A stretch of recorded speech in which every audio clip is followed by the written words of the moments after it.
Okay. Questions, comments?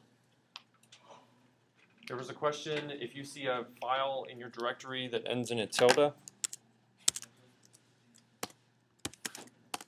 So here I have hello.html and I have hello.html tilde. Emacs will make, if you're using Emacs, and apparently Vim also, will make a file with a tilde at the end that's a backup copy, so just ignore it. Also, if you're looking at my directory, don't look at the tilde file, look at the HTML file. That's a newer version. Anybody know what the star means when I type ls? Why is there a star after the file? It's not saved. It's not saved. Nope, that's not what it means. So ls-l gives permission, or gives details, and the star means it's executable. It's not actually executable. I mean, if you try to run it, it's not going to do anything. It's not a program. So, syntax error, right? It's not. I mean, it's HTML. It's not a program to run. The Apache web server sometimes uses whether it's executable to say whether it can do server-side includes. Or server-side includes some. We can talk about it later, but sometimes the Apache web server uses whether it's executable or not. Okay. Other questions, comments? All right, this is the plan. There's a bunch of HTML tags that you're supposed to know. Let's just say in here what we will do today. So, know the acronyms.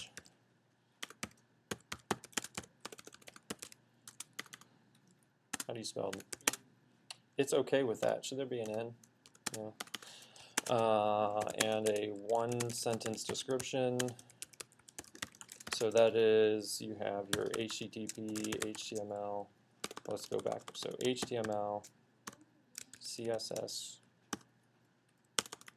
We did those last time. So HTTP, TCP, IP. What else was in there? UDP. What's UDP stand for? Something datagram protocol. User. What's the difference between IP and UDP? Or what's the difference between TCP and UDP? TCP is connection oriented. You have a connection, it's reliable. So there's error checking and stuff. UDP is just the information is just sent. So what would UDP be used for? Things where if you lose it, it doesn't matter. Or if they come in out of order, it doesn't matter. So like video or audio, potentially. If you lose a little bit of video or a little bit of audio, the person's not going to notice. TCP is where you need to have everything and it needs to be in the right order. So like a web page. If you take the middle of a web page and put it at the beginning, it's not going to make any sense.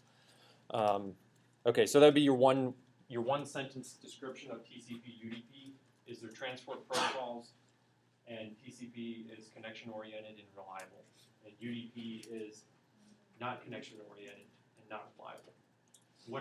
Why would you even do that, by the way?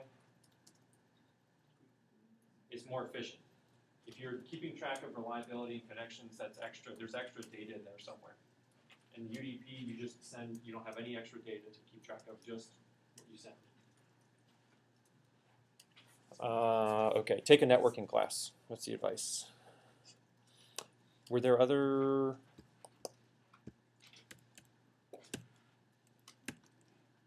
DNS. Yeah.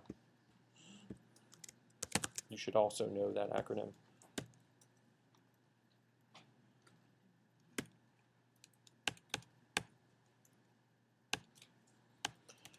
Okay. All right. And for HTML tags, know the ones in the UW slides. All right. So I'm not going to type them all out here.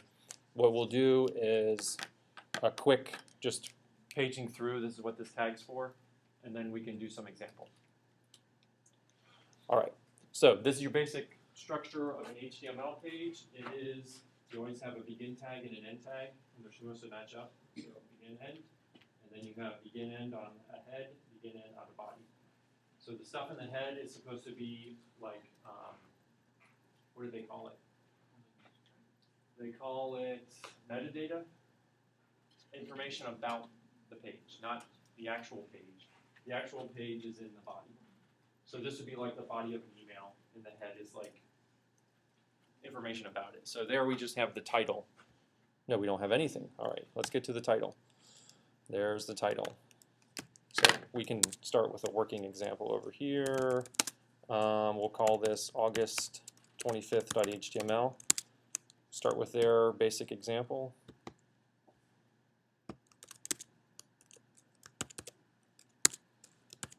And let's just verify that this will work.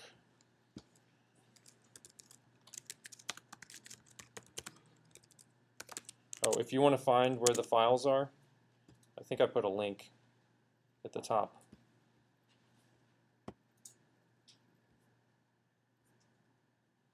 No, go to the top. Okay, so at the top of the file, instructor directories. If you're on the server, you can do this to get into where the files are. If you're in a web browser and you want to just look at the pages, you can click the link. And so there's hello, and here's the file that I just started. Don't have permission. I need to change that.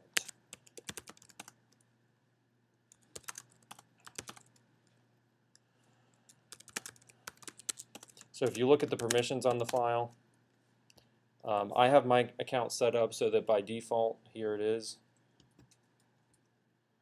Unix has 3 sets of permissions. This is user. So myself, I can read and write this file. And this is the group I'm in is users and anybody else. So they don't have any permissions. Who needs to have permissions to read this file so that it'll work? The web server. So what happens is when you type the address in Safari and you type enter, it gets to the CS web server, and the CS web server tries to read the file. It tries to do, so if you're doing C programming, it does some like fopen or whatever. It tries to open this file and read it. But it doesn't have permissions because I'm the only one that has permissions to read it. So I need to make it so that Apache can read this. And there's various ways to do that.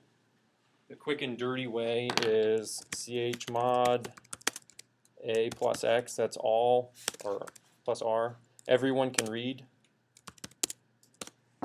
August25th.html. Okay, so if your files, if it's a permission problem, you can always give read access to everyone. That'll include Apache. Now if I do ls-l, it has the read bit on the group and everyone.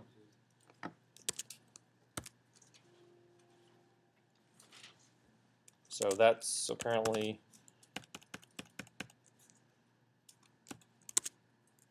it's not, so it's displaying weird, but anyway.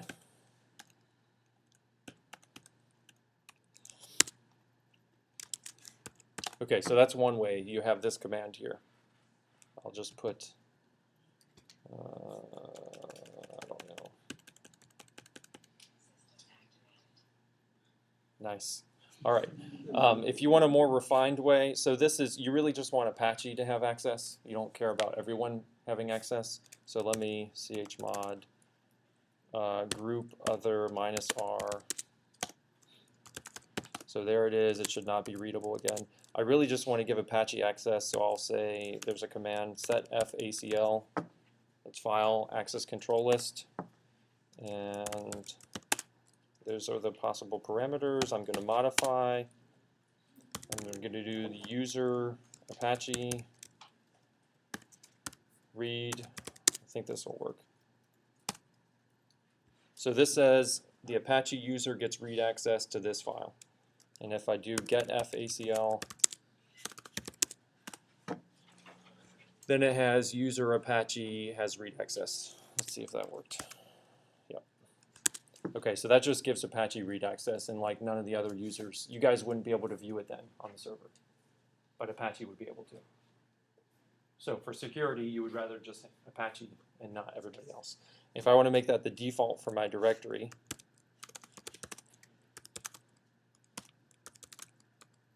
I could say setf ACL dash M default user CS 650 601. No, it's user read and then the file.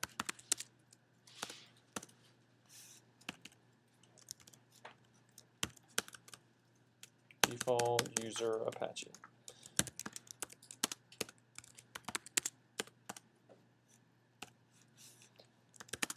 So let's see. Let's make a new file just called test.html. So there's test.html. Interesting. Readable by everybody.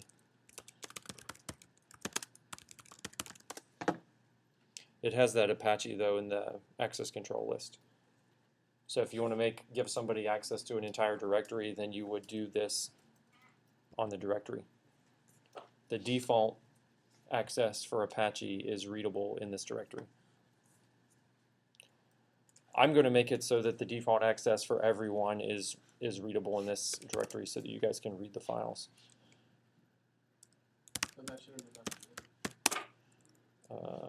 Let's see. Other.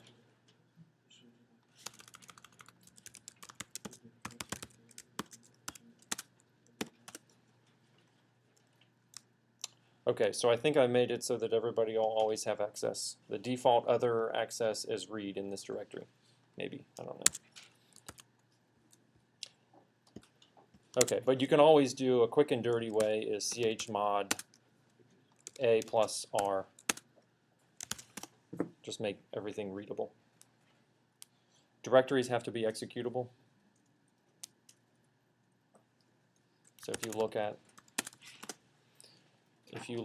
so this is 601 here. So if you look at the permissions for that, that's executable by everyone. It's actually going to 650, this one. That's readable and executable. For a directory, readable means you can list the contents of the directory.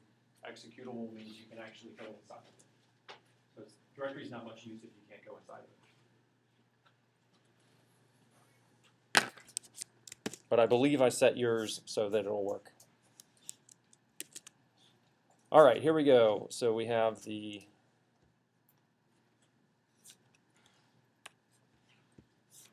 going to put the title in here. So in the head, you have your title. What do we want to call this? No, we don't want to call this test. We'll call this August.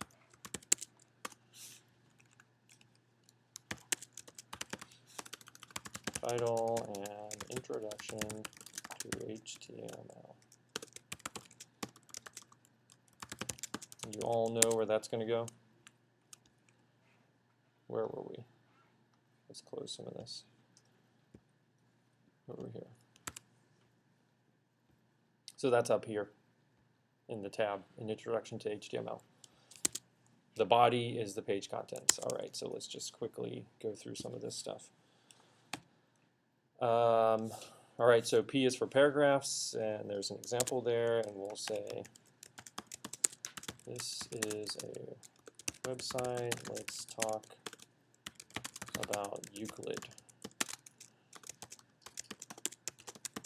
Euclid was an awesome mathematician.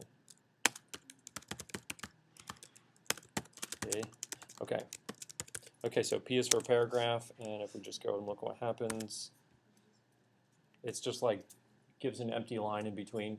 But okay, so we'll just, so one thing to keep in mind is, let's just do this as well. Okay, H1 about this website.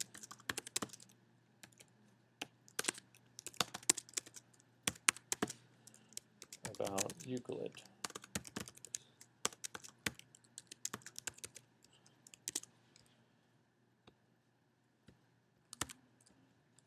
Okay, so an overriding theme with HTML is, this is the code, And what you're giving the code is you're describing the document. You're not, so there's one which you're describing what the things are for. That's what a p tag is. So this is a paragraph. This is supposed to be a paragraph. You don't tell the web browser, go down and put 10 pixels of space, right? You can do that, but it's not, it's frowned upon. So there's some amount of space in between the paragraphs, and the web browser gets to decide that. So the way you're supposed to design your web pages is with the tags that describe meaning. This is an H1. This is a heading 1, so it's a first level heading. And the web browser can decide what that means. You're going to trust the web browser to be smart about this or whatever. Okay, so H1, H2, H3, you have level 1, level 2, level 3. You click this heading examples, that goes over to W3 schools. If you haven't looked at W3 schools before, so there's headings, and you can change things if you want to.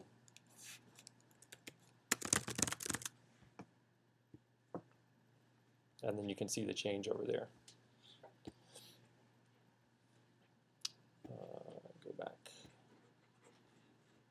We were in here.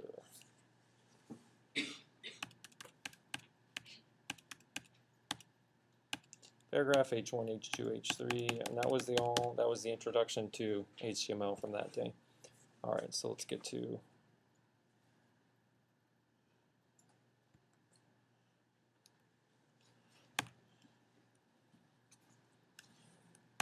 more tags. So there's P. This is kind of boring, so let me just give, say once. So block quote is going to be something that's like a quote in the middle of the screen. Fine. They have this.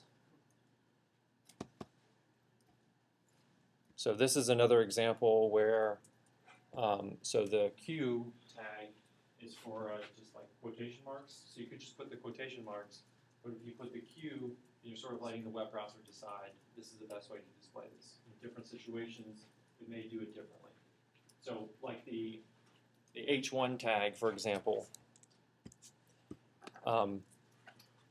you may want this to display differently on a desktop computer versus a phone. So the phone web browser can take the H1 tag and show it smaller, maybe. So block quote, Q, code is going to be fixed width font. So that's like a Courier font there, just like is displayed over here. This is a fixed width font over here, probably Courier as well. Pre-formatted text. So normally, if I do my web page like this, is that going to show differently when I refresh? Who says yes? Who says no? Put a bunch of blank lines in there. It's the same. So this is the same as you're used to if you've done other programming before. White space doesn't matter. The white space is just empty lines, spaces. You make it so it's easy for the programmer to read, but the spaces don't matter. Now if I go and do, and here is something that Euclid said. If you put a something inside of pre-tags, then the white spaces do matter. Suppose there are finitely many primes. Call them P1, P2, up to Pn. Then something and something else, and contradiction. QED. All right.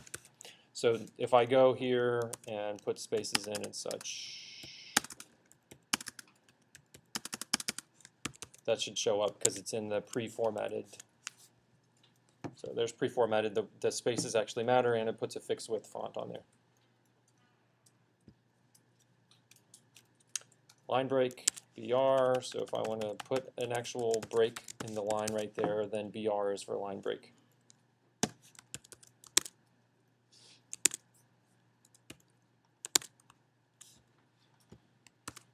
There's a line break.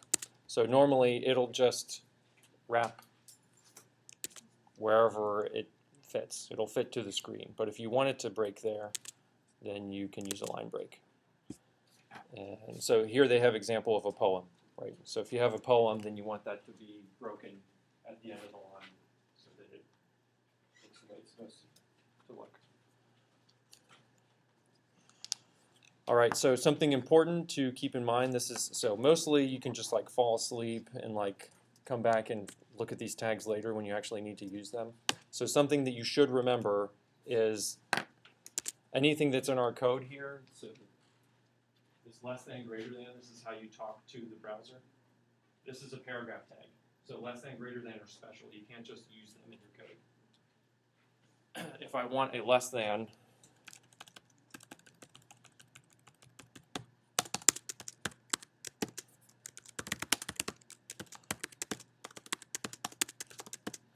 so note that is special and you can't just put it in anywhere. If you want a, then use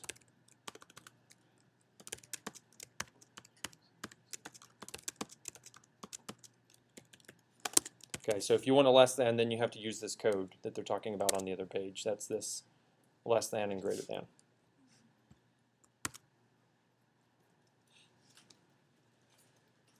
That didn't work out, so let's see. How do I do ampersand? Ampersand is also special in its amp. Okay, so then you use amp.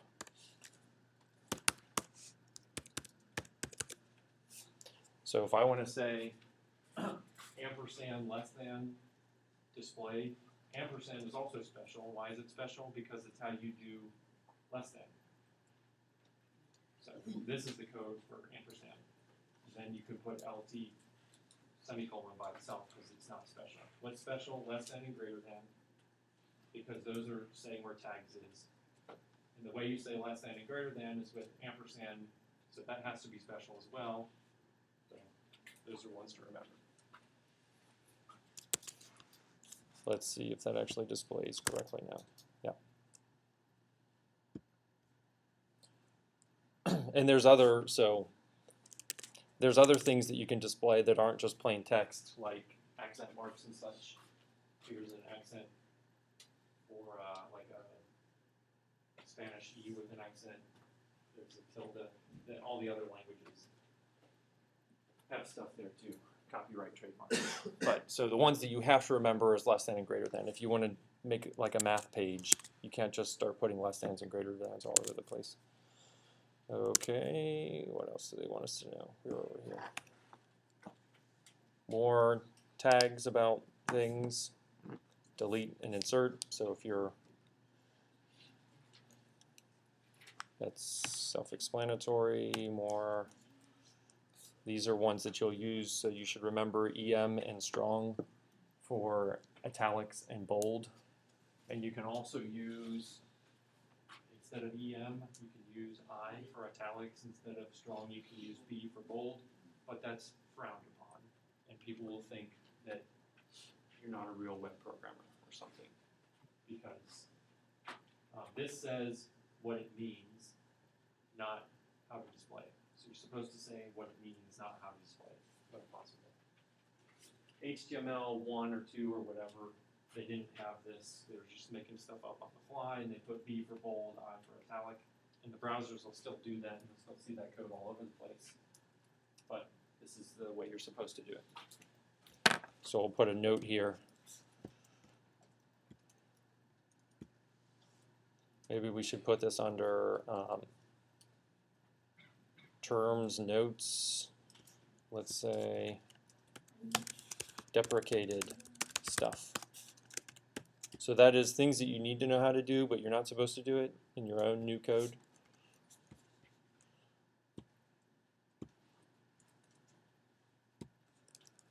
B for bold, I for italic.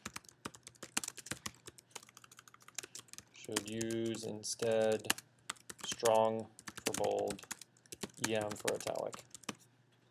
But if you're editing somebody else's code, you may as well be consistent with what they did.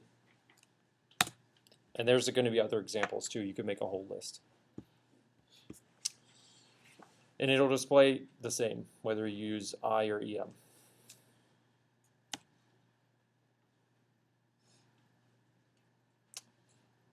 Yep. Image tag.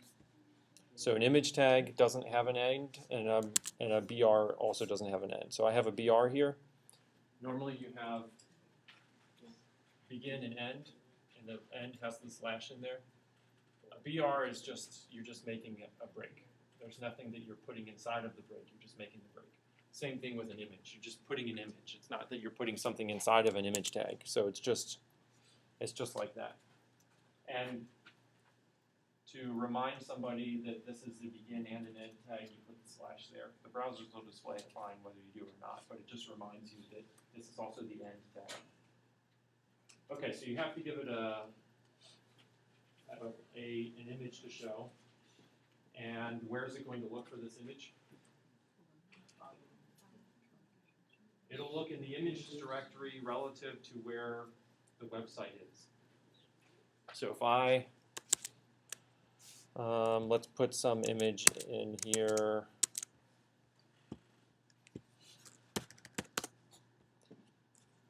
I like the moon. Let's take a moon image.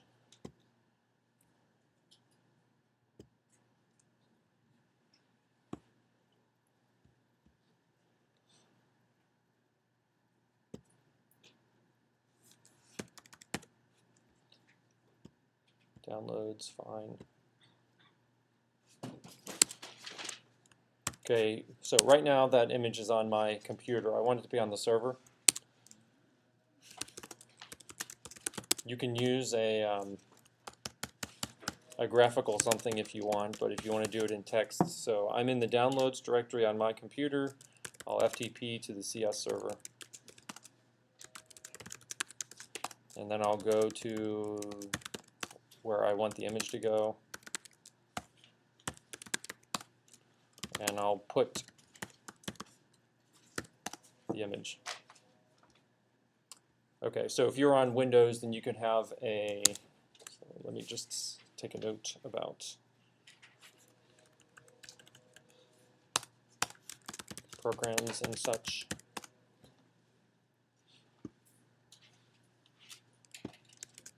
Transferring stuff to the server. Use FTP on the command line, or if you want to use a graphical tool, WinSCP for Windows is a graphical tool where it'll show you your computer on one side, the server on the other side. You just click and drag things back and forth. Anybody have a graphical tool that you use with Mac? I don't know. I don't know. I don't. I just use the command line. All right, so that file is up there now, and if we look at this directory, there's moon.jpg, and you can click on it and view it in the browser. If I want it to show up in my website, then I need to put an image tag.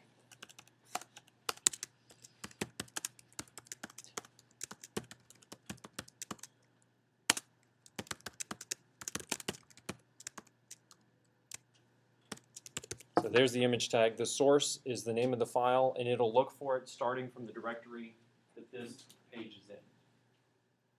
If I don't put, so I didn't put a directory here. It's going to look on this server because it doesn't have an HTTP or anything like that. It's looking on this server. It's looking in the current directory for moon.jpg. And if for some reason it can't be displayed, the alt is what will be displayed. Okay, so that looks horrible. Right? Looks horrible. We want to make it smaller, and what is the width is width, and it'll, if you don't give a height, it'll normally just scale it. And if the image happened to be somewhere else, say it was up one directory, dot dot is up one directory, then I would need to put in my source dot dot slash. And so who has to understand what dot dot means? Is it Safari or is it the CS server? People are voting for the server. So what's the order of operations here? The HTML source code goes to Safari, and then the Safari is in charge of understanding it. So Safari will be looking at this. So it's actually Safari that needs to understand what dot dot means, and it apparently does. So Safari will see this, and it'll say dot dot slash moon.jpg, and inside of this file, it's going to say, okay, this is where where the web page was. It'll take off this directory and look at the next one. And so then what actually happens if you want to go into the gory details, you load the web page. So Safari goes and does all this business to get the web page. It starts understanding what it means. It figures out that it needs this image. So it goes through all this business to get the image as well. And then it displays everything. So while the web page is loading, it could be going and getting extra files. Has to get them from somewhere, right?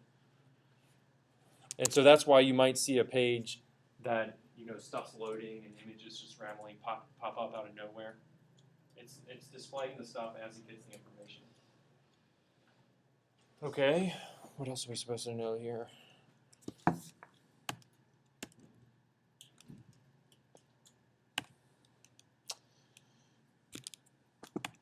Fine, and we finally get to this. Okay, the HTML validator. This was where I wanted to get to today. So the HTML validator, we can give it a web address, and it can check to see whether there's mistakes.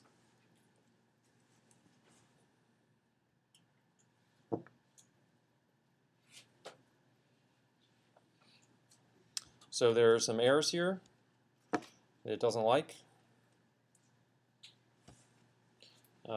Let's just take the first one. So the first one, it wants me to, let's just ignore that for now.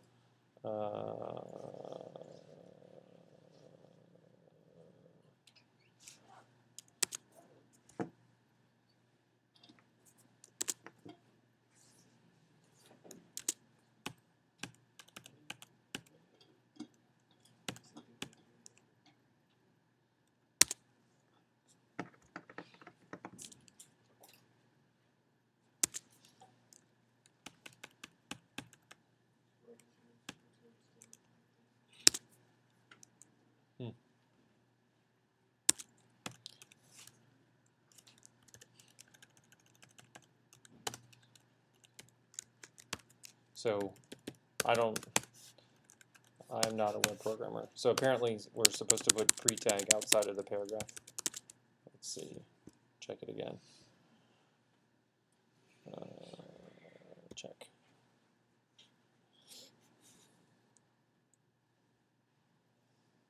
There's one fewer error. It doesn't like the way I did the pixels.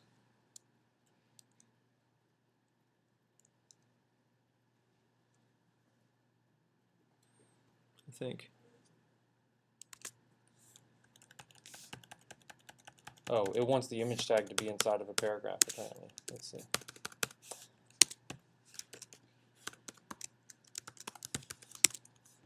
Check again.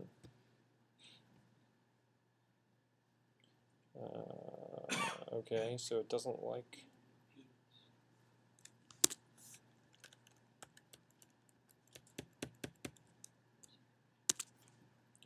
The browser understood it. What does it want me to do? Anybody know?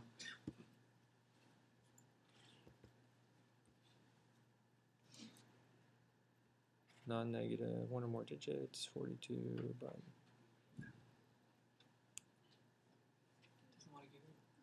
Give us why to give a high percentage value instead of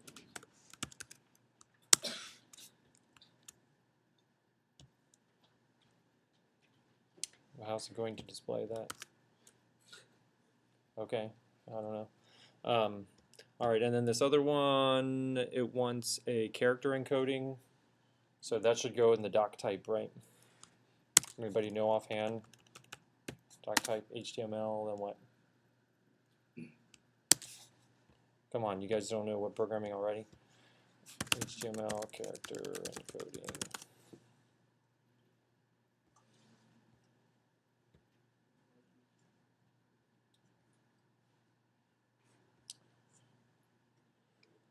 Content, okay, char set. Let's just copy this. Of course, we have to know what character type we're actually using.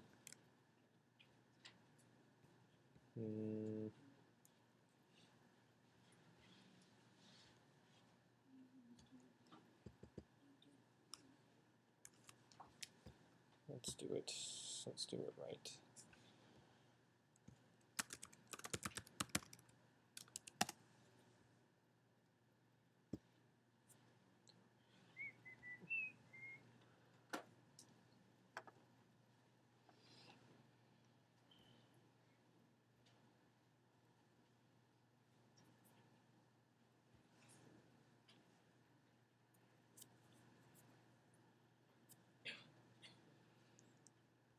All right, to fix it later. Let's wait a minute. Okay, so let's stop here and give you an assignment, something to work on, right?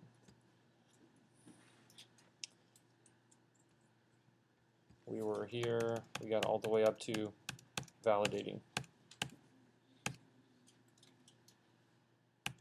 Okay, so we haven't gotten to CSS, we'll do CSS next time. So let's say you want to do something called homework 2, right?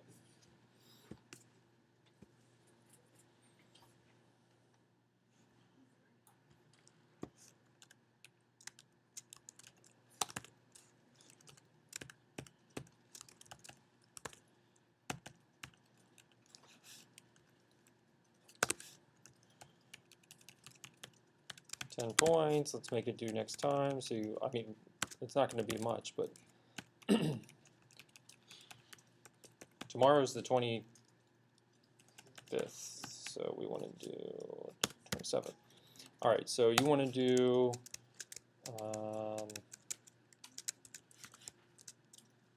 make a tilde/public HTML/ what do you want to call it?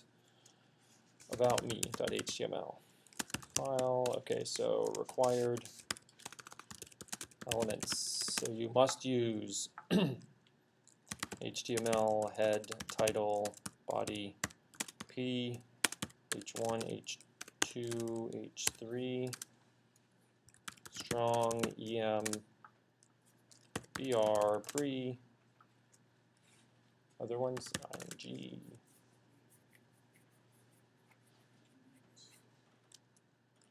Block quote, Q,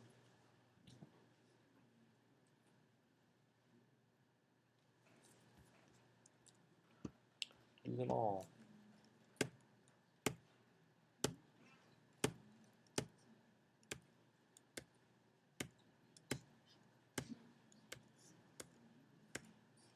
Good enough.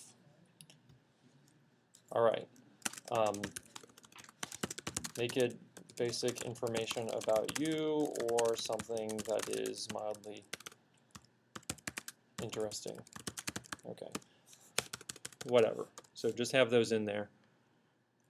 And mildly, it must validate with only the char set error on the validator, on the W3C validator. And let's say grading is all or nothing. And late due date, let's say, is Tuesday, whatever Tuesday is, September something.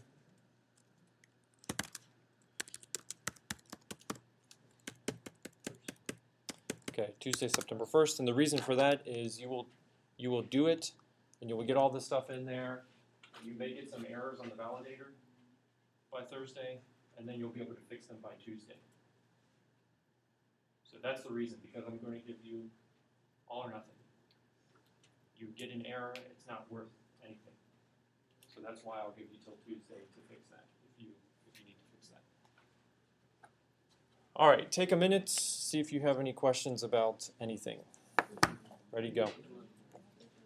You said